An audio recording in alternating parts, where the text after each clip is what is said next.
The stories you're about to hear are based on true events shared by real people.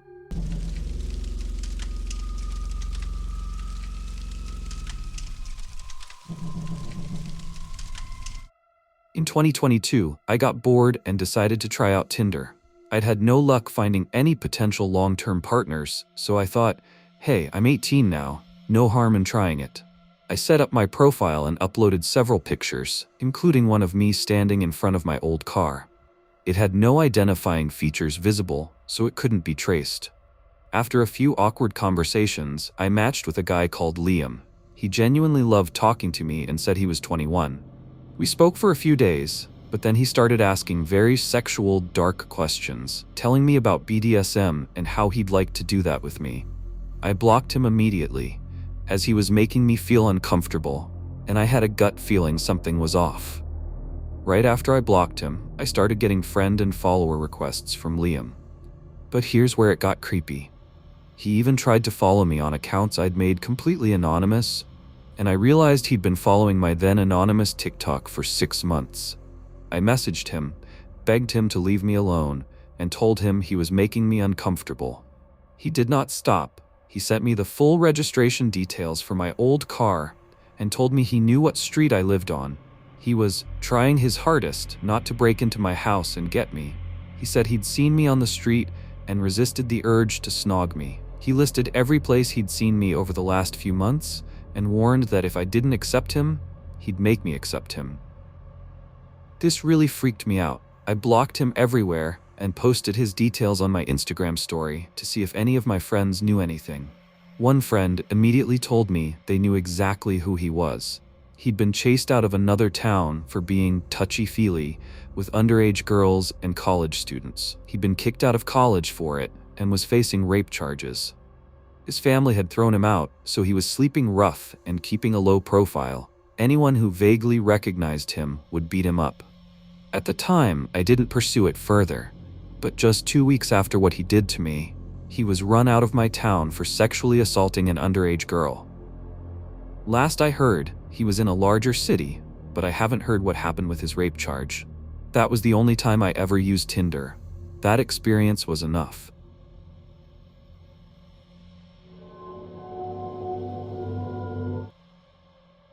A few years ago, I had a really creepy experience with an older coworker that still shakes me to this day. It happened at a place where I'd been working for a couple of years. It was a small factory of sorts, with fewer than a handful of employees, myself included. One day, my boss introduced us to a new, older guy he had brought in to work on the other, newer side of the factory. The factory had 2 sides, one for beeswax and one for wood production. My boss had brought him in because they attended church together, and the wood production side had religious significance. The new coworker worked with us for about a month before he finally introduced himself to me one day. He seemed like a nice guy, and even came back shortly afterward to give me a Hershey's kiss. A couple of months later, my boss asked me to pick him up. His car had apparently broken down. I agreed, and my boss asked if it was okay to give the coworker my phone number so we could coordinate via text. I said it was fine, and drove him back to the factory with no problems. Soon after, I started getting random, sporadic texts from him late at night. At first, they were about hanging out sometime soon, and he'd apologize because he knew he was much older than I was. But then the texts got pretty pervy and were as long as mini books. Misspelled, rambling, and decidedly inappropriate. I tried ignoring them, but that only made them come more frequently. One day, my roommates were looking for a ride to a casino a few miles from our house. I gave them a few dollars, and they said they'd find their own way back. Imagine my surprise when they returned a couple of hours later, driven by my creepy coworker. I was horrified that this pervy jerk now knew where I lived, and I had no idea how he'd arranged to give my roommates a ride. Was it sheer coincidence or something more? A few days later, I went to visit a friend in his apartment, which was on the main street through our small, historic downtown. When I came downstairs from his second-floor unit, I made my usual turn along the sidewalk in front of the shops. As I passed one shop about 2 doors down, I thought I saw something out of the corner of my eye. It couldn't be. Could it? To my dismay, it was him, my creepy coworker, standing in the doorway of one of the shops, smiling at me creepily from under a black top hat. A couple of weeks later, I noticed him again as I left my friend's apartment. He was standing on the sidewalk with that same creepy grin plastered on his gaunt face. Since I had already told my friend about the last incident, I quickly texted him to let him know the creep was back. I got into my car and left, so I didn't find out until later that the coworker had disappeared by the time my friend reached the sidewalk. By that point, the texts were coming even faster than before. He was threatening to come by my house if I didn't respond. Long, provocative messages dictating what he'd like to happen between us if he showed up. Yet during the day at work, he acted as though everything were normal, giving no hint of his nighttime persona. After seeing him yet again as I left my friend's place, I overheard a couple of coworkers discussing how weird our new, older coworker was. I stepped in and joined the conversation, finally showing one of them the text messages. I'd worked with that particular coworker for a few years, but didn't know him well. He came off kind of grumpy and distant. Still, I asked him and the other coworker not to say anything. They both nodded, and we went our separate ways to finish up for the day.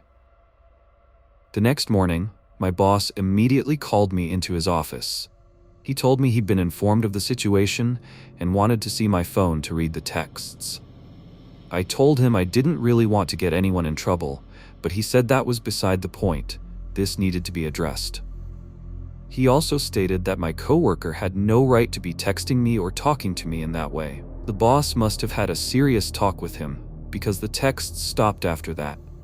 My grumpy coworker later apologized for speaking to the boss, and I was actually pretty grateful. I should have been the one to take the initiative, but I was too chicken.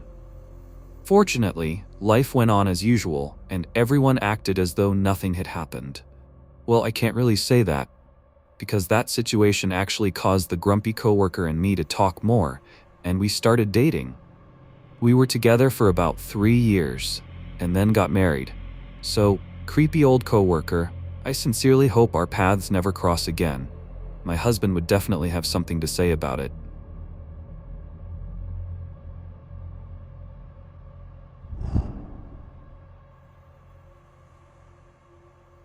This happened to me 3 years ago. And yes, before you say anything about me being a woman or overreacting to jump on the trend of having a stalker, I did actually have one. I worked at a smaller Domino's for about 2.5 years. This happened about 6 months into me working there. I was 18 at the time, pretty much freshly 18, and was working there in order to pay my car payment and have a job while I figured out what I wanted to do with my life.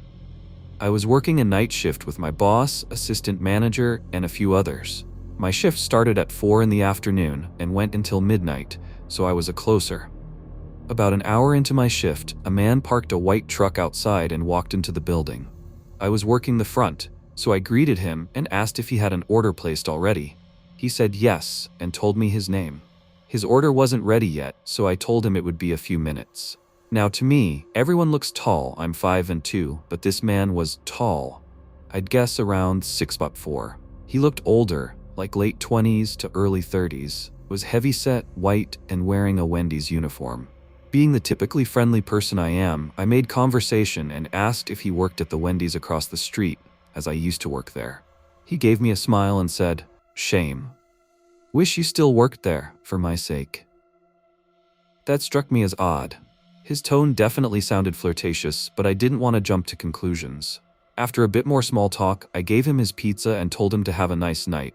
About 30 minutes later, the phone rang. I picked it up and answered. "Thank you for calling Domino's. This is Kayla. How may I help you?"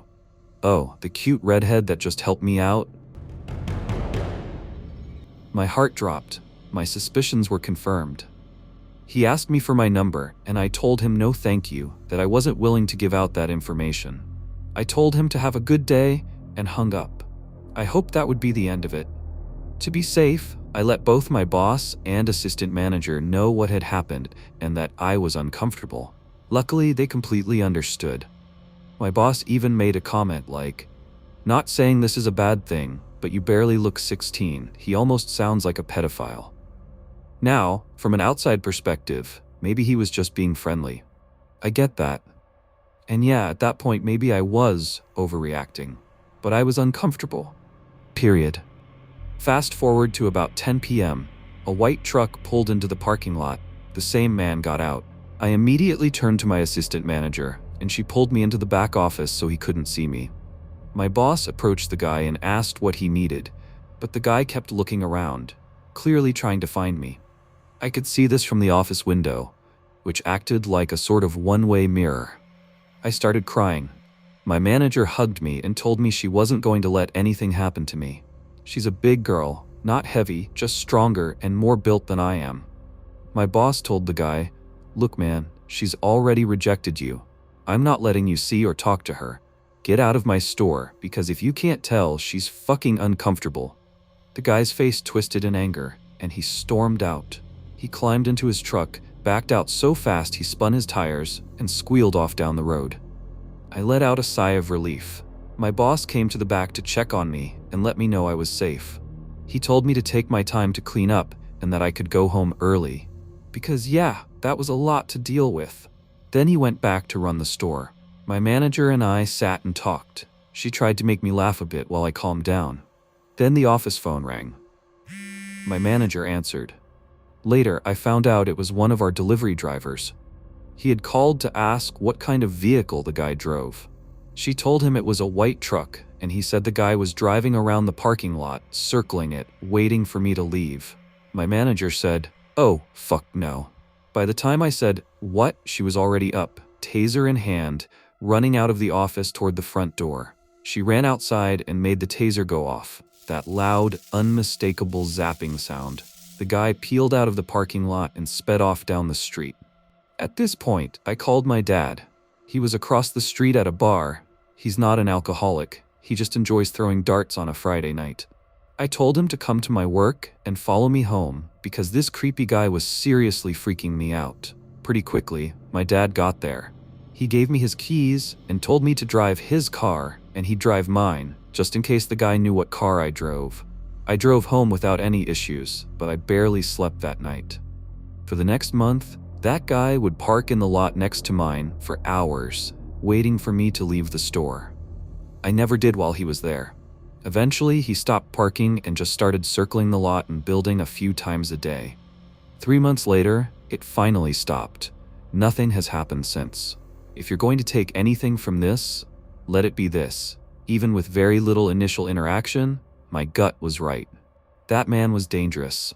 So always trust your gut. I carry a knife on me at all times now, and I refuse to leave my night job without someone walking me to my car. I don't work at that Domino's anymore, but that incident still haunts me.